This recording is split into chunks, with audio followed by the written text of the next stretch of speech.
আজকে 25শে ডিসেম্বর, তার মধ্যে আবার মেঘলা মেঘলা ওয়েদার, বৃষ্টি হচ্ছে। সবাই কত জায়গায় না পিকনিক করতে যাচ্ছে। জোরে বৃষ্টি এলে সবার পিকনিকের একদম ব্যান্ড বেজে যাবে। তো চলুন বাইরে গিয়ে দেখি কি হচ্ছে।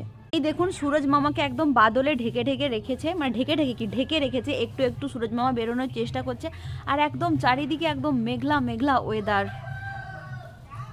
এই দেখুন আমাদের এখানে কাজ চলছে। বৌদি, আগের ভিডিওতেও বৌদির ভিডিও বানালাম, মশলা বানাচ্ছে, মশলা বাড়ছে। আর হচ্ছে ছোট বৌদি এই যে এইখানটা ঝাড়টার দিয়ে পরিষ্কার করে নিচ্ছে। তো যাই হোক, ভাত হয়ে গেছে। এই যে ভাত এখানে হয়ে গেছে, ভাতটাকে উপর করে রেখেছি যাতে ফ্যানটা বেরিয়ে যায়। আজকের একটু মেনুটা বলবে প্লিজ?